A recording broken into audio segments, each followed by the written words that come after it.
Question paper मेरे पास आया तो मैं शॉक रह गया कि ये किसी दरोगा या कांस्टेबल का पेपर सिलेक्शन होने के बाद एक दिमाग में रहता है कि प्रिपरेशन का जो है आगे कैसे बढ़ा जाए, क्योंकि कहीं ना कहीं बहुत खुशी रहती है, पढ़ने का भी उतना मन नहीं करता। मुझे भी कई बार कहा गया कि आप एनआईटी से पढ़ो, आप इंग्लिश मीडियम ले लो। तैयारी करी थी स्टेटमेंट वाले क्वेश्चन की, आ गया फैक्चुअल, तो कुछ जो है ना वन लाइनर बुक भी पढ़ ले, जैसे लूसेंट हो गया, क्राउन हो गया। हेलो दोस्तों, नमस्कार। मेरा नाम है विभांशु। स्वागत है आप सभी का हमारे एक और नए वीडियो में। तो दोस्तों, आज हमारे साथ 69वीं बीपीएससी की टॉपर उज्जवल कुमार सर हैं, जिनका फर्स्ट रैंक के साथ डीवाईएसपी की पोस्ट पर सिलेक्शन हुआ। अभी फर्स्ट रैंक पे आप लोग बोलेंगे कि एसडीएम क्यों नहीं हुआ, क्योंकि एसडीएम की पोस्ट जो है उसमें आई नहीं थी, इसलिए जो है डीवाईएसपी की पोस्ट फर्स्ट रैंक पे मिला है। तो आज के इस वीडियो में जानेंगे इनकी स्ट्रेटजी किस तरीके से रही, कैसे इन्होंने अपनी तैयारी की, क्योंकि ऑलरेडी पहले से बीपीएससी में सिलेक्टेड है। तो कैसे इनकी तैयारी रही कि 2 बार एग्ज़ाम इन्होंने क्वालिफाई किया। प्रीलिम्स और मेंस की स्ट्रेटजी जानेंगे, साथ साथ अभी मान लीजिए पढ़ाई कर रहे थे और ट्रेनिंग वगैरह भी अपनी कर रहे थे साथ में, तो कैसे इन्होंने सारी चीज़ें मैनेज की। तो बस आप लोग वीडियो में एंड तक बने रहिएगा। एंड चैनल पहली बार है, चैनल को सब्सक्राइब जरूर कर दीजिएगा। सर, हमारे व्यूअर्स जो वीडियो देख रहे हैं, हमारी तरफ से आपको बहुत बहुत बधाई सर। बहुत बहुत धन्यवाद आपका भी और जो भी देख रहे हैं उनका भी। अच्छा सर, हम सबसे पहले जानेंगे, जैसे पहले सिलेक्शन हुआ था, उसके बाद अभी सिलेक्शन हुआ, तो ट्रेनिंग पीरियड में आप तैयारी कर रहे थे या फिर जब इसका एग्ज़ाम चल रहा था तो ट्रेनिंग आपकी नहीं चल रही थी? मतलब जिस टाइम पे मेंस चल रहे थे उसी टाइम पे जो है ट्रेनिंग का शेड्यूल आया था, तो लगभग साथ साथ ही मतलब सारी चीज़ें हो रही थी। तो ओवरऑल फिर भी एक सिलेक्शन होने के बाद एक दिमाग में रहता है कि प्रिपरेशन का जो है आगे कैसे बढ़ा जाए, क्योंकि कहीं ना कहीं बहुत खुशी रहती है, पढ़ने का भी उतना मन नहीं करता। लेकिन मैंने उस चीज़ों को, अपनी भावनाओं को कंट्रोल करते हुए वो चीज़ जो है आगे बढ़ाई कि कैसे भी ये अब अंतिम लक्ष्य नहीं है। जो मेरा जो लक्ष्य है उस तक पहले पहुंचना है, पहले बीपीएससी में जो एक डिज़ायर्ड पोस्ट है उस तक जाना है। अच्छा, आपके एजुकेशनल बैकग्राउंड के बारे में जानना चाहेंगे, क्या पढ़ाई आपकी रही है? दोस्तों, जैसा कि आप सभी को पता है, यूपीपीएससी 2024 प्रीलिम्स और 17वीं बीपीएससी का प्रीलिम्स हो गया है। तो यदि आप भी यूपीपीएससी या फिर बीपीएससी की तैयारी करना चाहते हैं तो पीडब्ल्यू बीपीएससी और यूपीपीएससी वाला आपके लिए लेकर आया है नए बैचेज, वो भी अफोर्डेबल प्राइस में। इन बैचेज में आपको मिलने वाला है live classes, daily practice papers, daily mains practice, class notes, full length test, PYQ analysis और भी बहुत कुछ। दोस्तों, हाल ही में अभी 69 बीपीएससी का फाइनल रिजल्ट आया, उसमें पीडब्ल्यू बीपीएससी वाला से लगभग 100 प्लस सिलेक्शन हुए हैं, जिसमें उज्जवल कुमार ने फर्स्ट रैंक हासिल की है। बात करें इनके बीपीएससी बैचेज की, तो सक्षम 3.0 बैच फाउंडेशन बैच है बीपीएससी के लिए, 71वीं बीपीएससी के लिए। इसका प्राइस अभी 4,999 रुपए। प्रथम 3.0 batch foundation batch Hindi medium वालों के लिए 71वीं बीपीएससी के लिए, इसका फीस 4,999 रुपए। सफलता बैच जो कि 17वीं बीपीएससी के लिए मेंस का बैच है, इसका फीस 3,999 रुपए। और आगे बात करें यूपीपीएससी की बैचेज की, तो सर्व सक्षम बैच यूपीपीएससी 2025 के लिए इंग्लिश मीडियम का बैच है, इसका फीस 4,999 रुपए। प्रथम 3.0 बैच यूपीपीएससी 2025 हिंदी मीडियम वालों के लिए 4,999 रुपए। आक्रोश जो कि यूपीपीएससी 2025 प्रीलिम्स बैच है इंग्लिश मीडियम वालों के लिए, इसका फीस 1,999 रुपए। ऊर्जा बैच जो कि यूपीपीएससी 2024 प्रीलिम्स हिंदी मीडियम वालों के लिए, इसका फीस 1,999 रुपए। यूपीपीएससी 2025 भी इंटीग्रेटेड बैच हिंदी मीडियम वालों के लिए, इसका फीस 3,399 रुपए। UPPSC 2025 unity integrated batch English medium वालों के लिए, इसका फीस 3,399 रुपए। मार्गदर्शन बैच, इसका फीस 3,999 रुपए। और दोस्तों, यदि आप स्क्रीन पर दिया गया हमारा कूपन कोड यूज करेंगे तो आपको इन बैचेज में एक्स्ट्रा डिस्काउंट भी मिलेगा। तो अभी अफोर्डेबल प्राइस में यूपीपीएससी या बीपीएससी की तैयारी करना चाहते हैं तो इसका लिंक वीडियो के डिस्क्रिप्शन बॉक्स में दिया गया है, आप जाकर वहां से अपनी क्लासेस ज्वाइन कर सकते हैं। 12th तक जो है मेरी पढ़ाई गांव में ही हुई है, ग्रामीण पृष्ठभूमि में ही। 12th में मैंने साइंस सब्जेक्ट के साथ, मतलब साइंस स्ट्रीम लिया था, और फिर मैंने उसके साथ जेईई मेंस क्वालिफाई किया। इंजीनियरिंग करी, मैकेनिकल इंजीनियरिंग, एनआईटी उत्तराखंड से, और वहाँ पे मेरा प्लेसमेंट हुआ। प्लेसमेंट होने के बाद मैंने 1-2 महीने जॉब भी की, लगभग 2 महीने के आसपास। लेकिन फिर वहाँ पे मुझे लगा कि नहीं, कॉर्पोरेट कल्चर जो है मुझे सूट नहीं कर रहा, एडमिनिस्ट्रेटिव फील्ड ही मेरे हिसाब से मेरे लिए सही है। तो कॉलेज में भी कहीं ना कहीं थोड़ा मन हो गया था प्लेसमेंट के टाइम ही, तो वहाँ से मैंने प्रिपरेशन स्टार्ट करी। अच्छा, इस बार जब रिजल्ट आया तो ऐसा पता चला कि जो बीपीएससी में सिलेक्शन हुआ है, टॉप 10 का सिलेक्शन, वो हिंदी मीडियम से थे। तो कहीं ना कहीं आप जैसे बता रहे हैं अपना बैकग्राउंड, वो जो एनआईटी वाला आप कर रहे थे, तो वहाँ पे इंग्लिश मीडियम में आपकी पढ़ाई रही होगी, लेकिन उसके बाद आप यहाँ पे तैयारी जो अपनी स्टार्ट की वो हिंदी मीडियम से, ऐसा क्यों? क्योंकि माना जाता है कि जब आप सिविल सर्विसेज की तैयारी करें तो आप अगर इंग्लिश मीडियम से करते हैं तो कहीं ना कहीं मतलब थोड़ा एज रहता है। हाँ, मतलब ऐसा जो है माना जाता है। और अभी जैसा यूपीएससी का अभी भी रिजल्ट आया है, अच्छा। तो वहाँ पे हिंदी मीडियम की स्थिति कहीं ना कहीं खराब है। तो एक एज जो है हमेशा से इंग्लिश मीडियम को रहा है। जैसे 68वीं बीपीएससी की बात कर ले तो वहाँ पे जब वो रिजल्ट आया तो 1 से लेकर 35 रैंक तक इंग्लिश मीडियम ही थे। तो कहीं ना कहीं ये बातें हिंदी मीडियम वालों को काफ़ी डीमोटिवेट करती थी। लेकिन आफ्टर ऑल जब सिर्फ आपको अपने आप पे बिलीव हो और सिर्फ माध्यम आपकी वजह नहीं बन सकता रिजल्ट में या फिर टॉप करने में, रैंक लाने में, तो बेटर ये है कि आप पहले जो है अपने माध्यम, जिस भी माध्यम में आप कर रहे हैं, तो आप कोशिश करिए कि उस माध्यम में जो है अपनी लेखन शैली को, अपने बात करने की शैली को, इन सब को बेहतर बनाएं। जब आप जो है संप्रेषण का माध्यम आपका जो है बेहतर हो जाएगा, तो आप जो है का की अभिव्यक्ति ज़्यादा अच्छी होगी। तो ऐसे में जो है जो प्रभावशीलता होती होती है ना, वो काफ़ी बढ़ जाएगी और आपको के मार्क्स अच्छे आएंगे। दूसरी बात, मुझे भी कई बार कहा गया कि आप एनआईटी से पढ़े हो, आप इंग्लिश मीडियम ले लो। तो मेरा यही था कि नहीं, मेरा जो मतलब मेरी जो अभिव्यक्ति का माध्यम वो होना चाहिए जिसमें मैं सहज हूँ।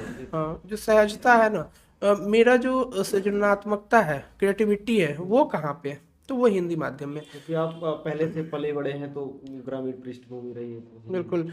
और इसमें मेरे पापा का रोल कहीं ना कहीं बहुत ज़्यादा रहा है। वो मतलब स्कूल चलाते एक छोटा सा, तो मतलब उन्होंने ही मुझे बचपन से पढ़ाया। तो हिंदी माध्यम का जो लेखन शैली है या फिर बोलने की शैली है, वो उन्हीं का दिया हुआ है। बचपन से स्पीचेज उन्होंने दिलवाए कि हाँ यहाँ पे बोल के देखो, ये लिख के देखो, स्टेज लिख के देखो, तो उसका फायदा मिला उसका है। बहुत ज़्यादा फायदा मिला है। मतलब कहीं ना कहीं जो बेस आप कह सकते हैं कि हाँ, पापा का ही दिया हुआ है। और अगर सबसे पहले फेज की बात करें, क्योंकि आपका 3 चरणों में एग्जाम होता है, प्रीलिम्स मेंस इंटरव्यू। अगर पहला चरण प्रीलिम्स का होता है तो प्रीलिम्स के लिए आपकी क्या स्ट्रेटजी रहती थी, क्योंकि आप इसके पहले भी ऑलरेडी बिहार पीसीएस में सिलेक्टेड हैं, तो क्या रणनीति आप फॉलो करते थे, क्या स्ट्रेटजी आप इसके लिए बनाई थी प्रीलिम्स के लिए? जहाँ तक प्रीलिम्स की बात करें तो जैसे और सारे एग्ज़ाम है तो उनका एक पैटर्न निश्चित है। लेकिन बिहार में देखा गया है, खास करके 17th बीपीएससी अभी हुआ है प्रीलिम्स, तो उसके बाद देखा गया पैटर्न में काफ़ी उलटफेर है। तो जैसे प्रीलिम्स में कभी बहुत ज़्यादा जो है आपको स्टेटमेंट बेस्ड क्वेश्चन देखने को मिलते हैं, जैसे 68वीं और 69वीं में देखने को मिला। 70वीं में बिल्कुल वन लाइनर हो गया, तो बहुत फैक्चुअल हो गया पेपर।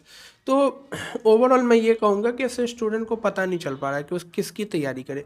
मोस्टली स्टूडेंट ने तैयारी करी थी स्टेटमेंट वाले क्वेश्चन की, आ गया फैक्चुअल, तो वहाँ पे दिक्कत होता है। ऐसा नहीं कि इजी पेपर था, वहाँ पे जब आपके स्टेटमेंट वाइज होते हैं तो आप कुछ दिमाग लगा लेते हो, लेकिन फैक्चुअल होते हैं तो आपको ये पता नहीं होता। ठीक नहीं तो नहीं तो कुछ नहीं कर सकते आप।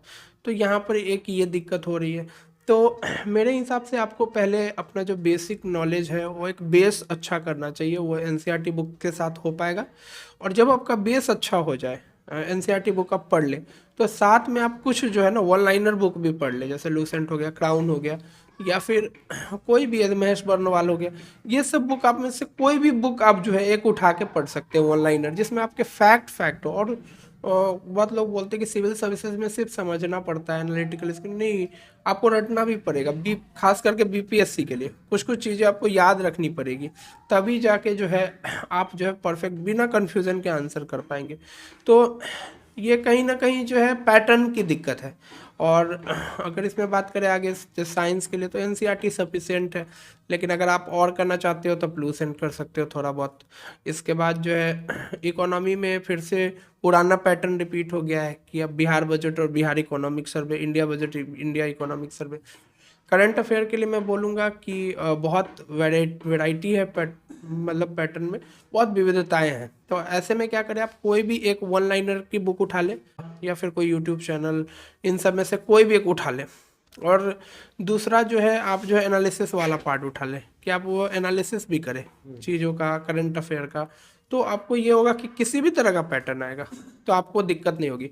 एक और बात है कि आप न्यूज़पेपर पढ़ें, अगर न्यूज़पेपर आप पढ़ेंगे ना तो आपको दोनों तरह का चीज़ मिलेगा। जब आप उसका एडिटोरियल पढ़ते हैं तो उससे जो है आपका एनालिटिकल कैपेसिटी बढ़ता है और वन लाइनर्स भी होते हैं उसमें।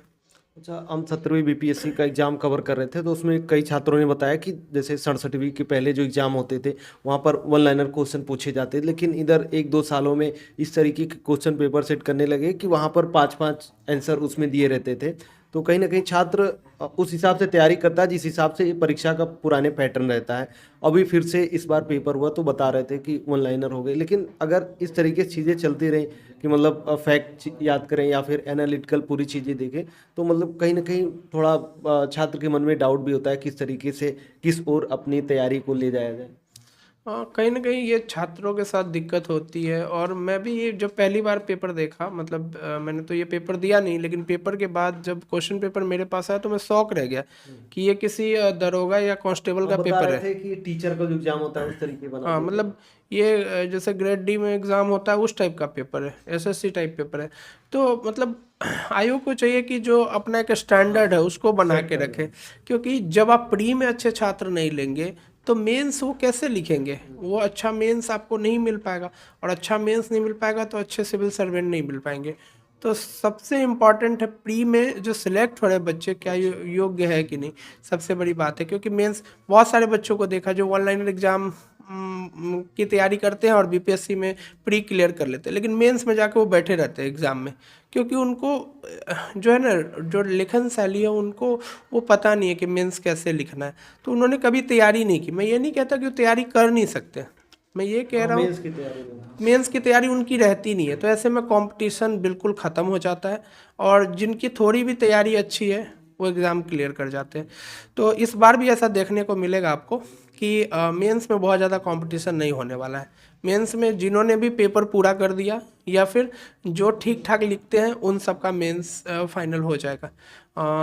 बाकी जो है अभी प्रीलिम्स का जो है जैसे फैक्चुअल क्वेश्चन में ये भी दिक्कत है, आंसर कीज में भी दिक्कत है कि कौन सा मानेगा। पहले ई रहता था तो आयोग के पास सेफ रहता था कि हाँ कुछ नहीं होगा तो ई में डाल देंगे उसको, लेकिन इस बार वो भी नहीं है, 4 ही ऑप्शन है, ई में भी नहीं डाल सकता। तो काफ़ी विवाद भी होगा आंसर की पे, मुझे लग रहा है 6-7 क्वेश्चन ऐसे हैं जो काफ़ी विवादित भी है। तो मतलब छात्रों को तो मेरी सलाह रहेगी कि आप दोनों तरीके से करें, दोनों चीज़ फॉलो करें, ठीक है।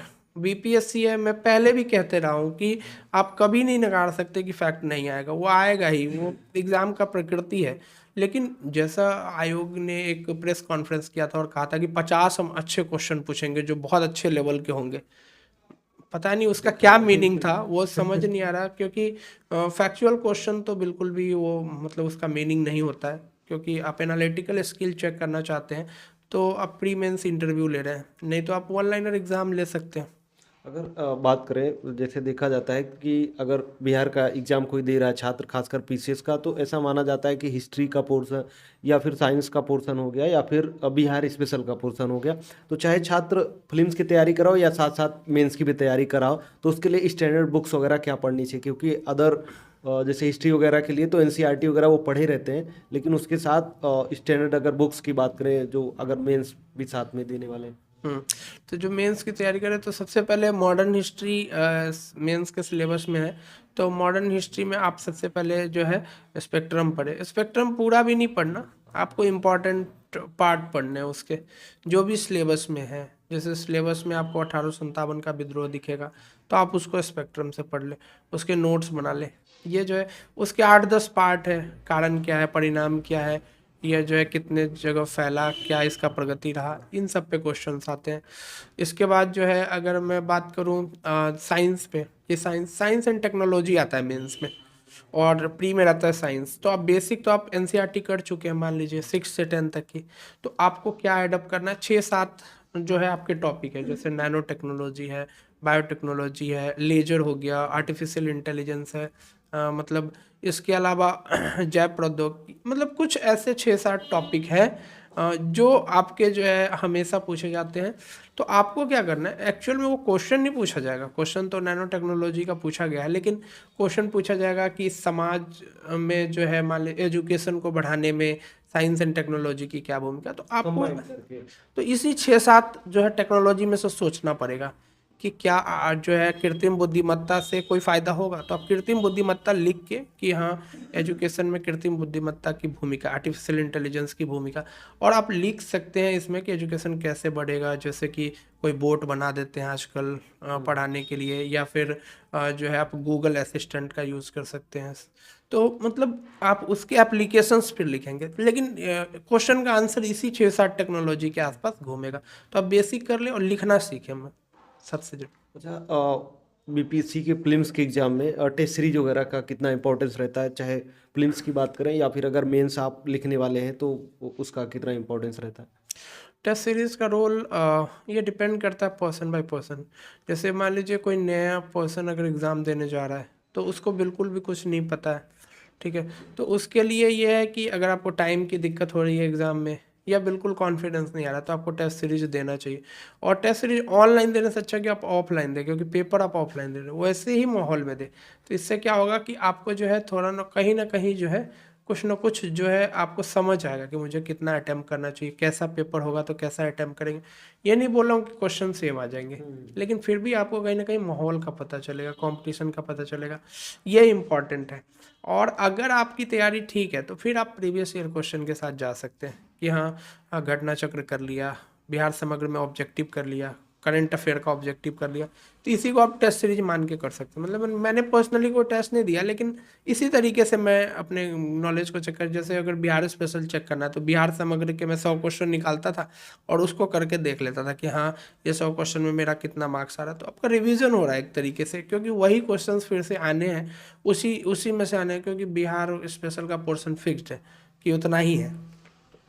तो उसमें से क्वेश्चंस जो बनते हैं वो आपने कर लिए तो फिर इजी हो जाता है। तो मैं सलाह दूंगा कि आप पहले देख ले अपनी उसे, और साथ में कोचिंग पे भी डिपेंड करता है कि वो कैसा टेस्ट सीरीज बना रहा है। जैसे इस बार क्या किया, बहुत सारे जितने भी कोचिंग इंस्टीट्यूट थे सब 69वीं के पेपर को देख के एकदम हार्ड स्टेटमेंट बना दिए, कहाँ कहाँ से स्टेटमेंट ढूंढ के लाए। लेकिन ऐसा नहीं होना चाहिए, मतलब आपको जो है तो ठीक ठाक रखना चाहिए पैटर्न। अगर आप 50 क्वेश्चन ठीक पूछ रहे हो तो 50 क्वेश्चन थोड़ा सिमिलर रखो, थोड़ा सा हार्ड करो पैटर्न को। मतलब आयोग पेपर बनाता है ना, उसको अगर आप पढ़ेंगे तो आपको किसी कोचिंग का उसका स्टैंडर्ड नहीं लगेगा। अच्छा सर, हम एक चीज़ जानना चाहेंगे, जैसे आप ऑलरेडी बीपीएससी में सिलेक्टेड हैं, अगर आप सिलेक्ट हो गए, मान लीजिए किसी छोटे ही पोस्ट पे हैं, आपको आगे के लिए तैयारी करना है तो कितना चैलेंजिंग रहता है, क्योंकि आप कहीं ना कहीं ऑलरेडी सिलेक्टेड हैं, तो कहीं ये भी मन में आता होगा कि चलो ठीक है, मतलब काम चल ही रहा है, एक बार सिलेक्ट हो गए हैं तो आगे के लिए क्या तैयारी करना, तो ऐसा मतलब आपके साथ रहा, या फिर आप इन चीज़ों को कैसे देखते थे कि आप आगे तैयारी आपने की और ये डीवाईएसपी की पोस्ट आपको मिली? सबसे बड़ी बात है कि आपके जीवन का एक लक्ष्य होता है, ठीक है, आपने एक ड्रीम देखा होता है। मान लीजिए मैंने यूपीएससी से शुरू किया था तो मेरा ड्रीम कहीं ना कहीं यूपीएससी पे है। तो मेरा ये था कि एक बार ना बीपीएससी के का जो ये चक्र है, कहीं ना कहीं ये चक्र ही है कि आप प्री मेंस इंटरव्यू देते हैं, फेल हो गए किसी स्टेज पे तो फिर से शुरू करें। तो ये इस चक्र से अगर आप निकल नहीं पाएंगे तो आप यूपीएससी में नहीं लग पाएंगे। तो मुझे कहीं ना कहीं ये था मन में कि इस चक्र से निकलना है, कोई अच्छी सी पोस्ट लेनी है। मतलब ये था कि टॉप की कोई पोस्ट लेनी है, तो वो वहाँ पर जाके जो है फिर मैं इसको छोड़ सकता हूँ। लेकिन ये है कि अगर आपको कोई पोस्ट मिल जाती है तो कहीं ना कहीं जो है मन में ना स्थिरता आ जाती है। लेकिन इसको जो है अगर आप अपने पॉजिटिविटी की तरह लेके फिर से तैयारी करेंगे तो काफ़ी निकाला फायदा। हमने, फिर आगे भी निकाल सकते हैं। हाँ बिल्कुल।